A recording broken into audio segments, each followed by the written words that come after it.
Bagaimana pandangan Ustadz dengan laki-laki yang berambut panjang? Apakah itu termasuk menyerupai perempuan?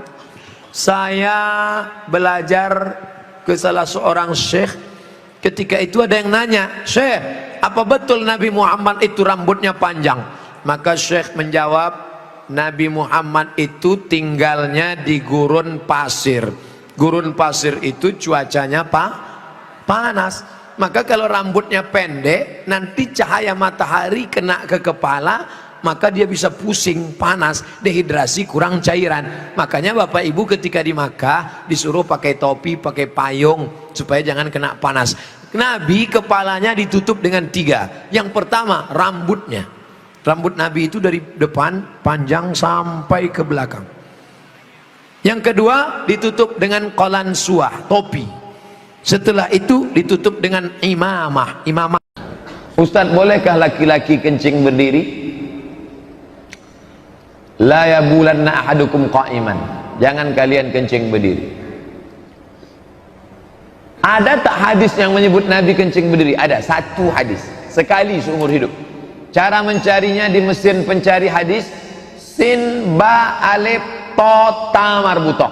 Sin ba alif to ta marbutoh. Subatoh. Subatoh artinya tempat penumpukan sampah. Nabi pernah kencing di tempat penumpukan sampah berdiri. Darurat, tak ada tempat.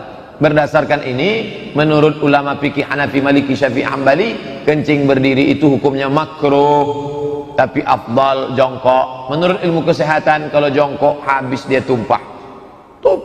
Buya, saya belum bisa potong kuku, belum bisa ngilangin kutek. Buya nggak marah. Apa kata almarhum Buya? Nanti kalau imanmu menebal, kutekmu menipis. Nanti kalau imanmu memanjang, kukumu memendek.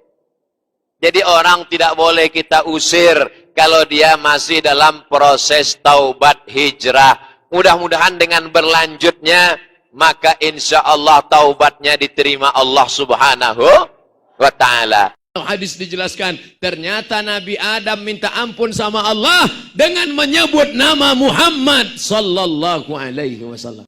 Apa kata Nabi Adam berdoa? Allahumma inni atawassalu ilaika bijahi Muhammad. Aku minta ampun kepada engkau ya Allah dengan menyebut nama Muhammad. Allah nanya bukan Allah tidak tahu, Allah maha tahu. Adam, dari mana kau tahu nama Muhammad? Ketika engkau menciptakan aku dari tanah ya Allah, fanafakhta fi ruhi, lalu kau tiupkan ruh ke dalam tanah itu, farafa'tu ra'si, lalu ku angkat kepalaku. Saat aku angkat kepalaku, aku lihat di tiang aras ada tertulis nama Muhammad bersanding dengan namamu. Aku tidak tahu dia siapa, aku tidak tahu dia makhluk apa, tapi rasanya tidak mungkin namanya bisa dekat dengan namamu, kecuali dia punya kedudukan yang tinggi. Maka aku sebut namanya bertawassul kepada Allah Subhanahu wa ta'ala. Kamu tak masuk surga karena amalmu. Kau masuk surga bukan karena tahajudmu. Kau masuk surga bukan karena wakaf masjidmu. Kau masuk surga bukan karena santunan anak yatimmu. Wala anta ya Rasulullah, engkau pun tak masuk surga karena amalmu ya Rasulullah. Wala ana, aku pun tak masuk surga karena amalku. Lalu kenapa masuk surga? Illa ayyataghammadani Allah, illa ayyataghammadani Allah birahmatik. Masuk surga karena rahmat Allah. Maka duduk antara 2 sujud katakan Rabbighfirli warhamni. Berjumpa dengan orang katakan Assalamualaikum warahmatullah. Ada orang meninggal katakan Allahumma ighfir lahu warhamhu.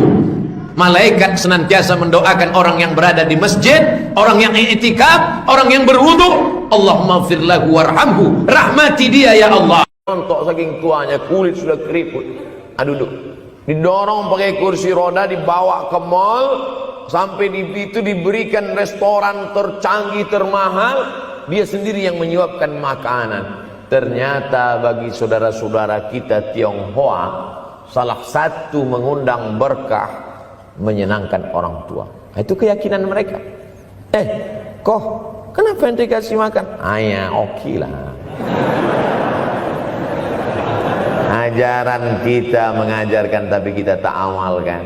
Ketika tetangga, kawan, sahabat kita mengamalkan rezekinya melimpah, baru kita heran. Dia kok kaya ya? Iyalah, dia kan punya tuyul.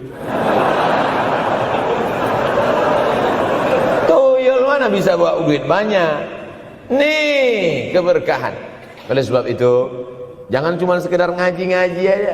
Pulang dari sini, kalau memang tinggal di Yogyakarta,